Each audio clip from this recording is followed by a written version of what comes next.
2020 February ತಿಂಗಳು ಭಾರತದ ಇತಿಹಾಸದಲ್ಲಿ ಒಂದು ಕರಾಳ ಅಧ್ಯಾಯ. ದೆಹಲಿಯ ಈಶಾನ್ಯ ಭಾಗದಲ್ಲಿ ನಡೆದ ಕೋಮು ಹಿಂಸಾಚಾರ ಕೇವಲ ಆಸ್ತಿಪಾಸ್ತಿಗಳನ್ನಷ್ಟೇ ಬೂದಿ ಮಾಡಲಿಲ್ಲ, ಬದಲಿಗೆ ಕಾನೂನು ರಕ್ಷಕರ ಮೇಲಿದ್ದ ನಂಬಿಕೆಯನ್ನು ಸುಟ್ಟಾಕ್ತು. ಈ ಹಿಂಸಾಚಾರದ ನಡುವೆ ವೈರಲ್ ಆದ ಒಂದು ವಿಡಿಯೋ ಇಡೀ ರಾಷ್ಟ್ರದ ಆತ್ಮಸಾಕ್ಷಿಯನ್ನ ಬೆಚ್ಚಿ ಬೀಳಿಸಿತ್ತು. ನೆಲದ ಮೇಲೆ ರಕ್ತಸಿಕ್ತನಾಗಿ ಬಿದ್ದಿದ್ದ 23 ವರ್ಷದ ಫೈಜಾನ್ ಎಂಬ ಯುವಕನಿಗೆ ಪೊಲೀಸರು ಬಲವಂತವಾಗಿ ರಾಷ್ಟ್ರಗೀತೆ ಮತ್ತು ವಂದೇ ಮಾತರಂ ಹಾಡುವಂತೆ ಹಿಂಸಿಸ್ತಾ ಇದ್ದ ದೃಶ್ಯ ಅದು.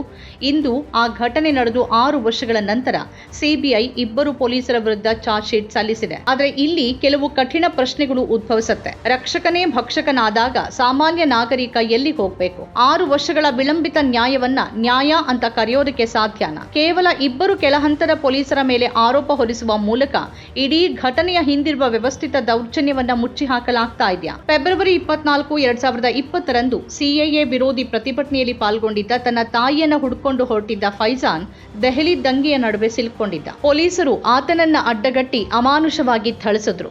ವೈರಲ್ ಆದ ವಿಡಿಯೋದಲ್ಲಿ ಕಂಡುಬರುವಂತೆ ಫೈಜಾನ್ ಮತ್ತು ಇತರ ಯುವಕರು ನೆಲದ ಮೇಲೆ ಬಿದ್ದಿದ್ದಾಗ ಪೊಲೀಸರು ಲಾಠಿಯಿಂದ ಹೊಡಿತಾ ಅವರಿಗೆ ರಾಷ್ಟ್ರಗೀತೆ ಹಾಡುವಂತೆ ಗೇಲಿ ಮಾಡ್ತಾ ಇದ್ರು.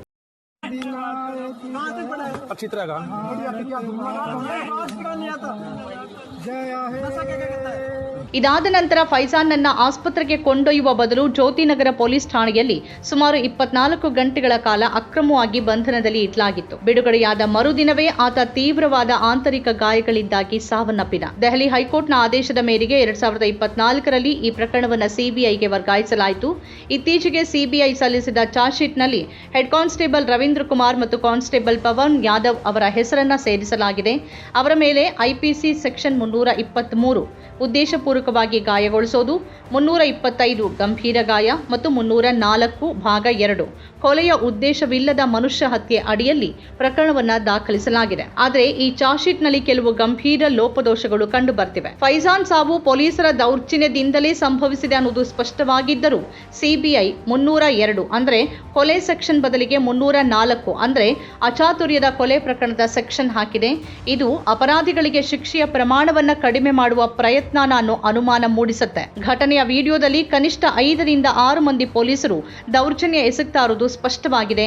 ಆದರೆ ಕೇವಲ ಇಬ್ಬರ ಮೇಲೆ ಮಾತ್ರ ಕ್ರಮ ಕೈಗೊಳ್ಳಲಾಗಿದೆ. ಉಳಿದ ಪೊಲೀಸರು ಯಾರು ಮತ್ತು ಅವರನ್ನ ಯಾಕೆ ರಕ್ಷಿಸಲಾಗ್ತಾ ಇದೆ? ಫೈಜಾನ್ ಅನ್ನ ಠಾಣೆಯಲ್ಲಿ ಅಕ್ರಮವಾಗಿ ಇರಿಸಿಕೊಂಡಾಗ ಅಲ್ಲಿನ SHO ಮತ್ತು ಇತರ ಹಿರಿಯ ಅಧಿಕಾರಿಗಳ ಪಾತ್ರ ಏನು ಅನ್ನೋ ಬಗ್ಗೆ ಚಾರ್ಜ್ ಶೀಟ್ ಮೌನವಾಗಿದೆ. ಫೈಜಾನ್ ತಾಯಿ ಕಿಸ್ಮತೂನ್ ಅವರು ತನ್ನ ಮಗನ ಸಾವಿಗೆ ನ್ಯಾಯ ಕೋರಿ ನಡೆಸಿದ ಸುದೀರ್ಘ ಹೋರಾಟ ಶ್ಲಾಘನೀಯ. ಹಿರಿಯ ವಕೀಲೆ ಬೃಂದಾ ಗ್ರೋವರ್ ಅವರು ಈ ಪ್ರಕರಣವನ್ನ ಹೈಕೋರ್ಟ್ನಲ್ಲಿ ಸಮರ್ಥವಾಗಿ ವಾದಿಸಿದ್ರು. ದೆಹಲಿ ಪೊಲೀಸರ ತನಿಖೆ ಪಕ್ಷಪಾತದಿಂದ ಕೂಡಿದೆ ಮತ್ತು ಇದು ಒಂದು ದ್ವೇಷದ ಅಪರಾಧ ಅಂತ ಹೈಕೋರ್ಟ್ ಕೂಡ ಅಭಿಪ್ರಾಯಪಟ್ಟಿತ್ತು. ಆದರೂ ಸಿಬಿಐ ತನಿಖೆಯಲ್ಲಿ ಕೇವಲ ಇಬ್ಬರು ಕೆಳ ಹಂತದ ಸಿಬ್ಬಂದಿಯನ್ನ ಮಾತ್ರ ಗುರಿ ಮಾಡಿರೋದು ವ್ಯವಸ್ಥಿತ ತಾರತಮ್ಯವನ್ನ ಎತ್ತಿ ತೋರಿಸುತ್ತೆ. ಫೈಜಾನ್ ಪ್ರಕರಣ ನಮ್ಮ ಪೊಲೀಸ್ ವ್ಯವಸ್ಥೆಯಲ್ಲಿ ಆಳವಾಗಿ ಬೇರೂರಿರುವ ಕೋಮು ದ್ವೇಷ ಮತ್ತು ಅಧಿಕಾರದ ದುರ್ಬಳಕೆಯ ಪ್ರತಿಬಿಂಬವಾಗಿದೆ. ರಾಷ್ಟ್ರಗೀತೆಯನ್ನ ಪವಿತ್ರ ಅಂತ ಭಾವಿಸುವ ದೇಶದಲ್ಲಿ ಅದನ್ನ ದೌರ್ಜನ್ಯದ ಸಾಧನವಾಗಿ ಬಳಸೋದು ರಾಷ್ಟ್ರಕ್ಕೆ ಮಾಡುವ ಅವಮಾನವಾಗಿದೆ. ಸಿಬಿಐ ಈಗ ಚಾರ್ಜ್ ಶೀಟ್ ಸಲ್ಲಿಸಿರುವುದು ನ್ಯಾಯದ ದಿಕ್ಕಿನಲ್ಲಿ ಇಟ್ಟ ಮೊದಲ ಹೆಜ್ಜೆಯಾದರೂ ಅದು ಅಂತಿಮವಲ್ಲ. ಕೇವಲ ಕೆಳಹಂತದ ಪೇದೆಗಳಿಗೆ ಶಿಕ್ಷೆ ಆದರೆ ಸಾಲೋದಿಲ್ಲ.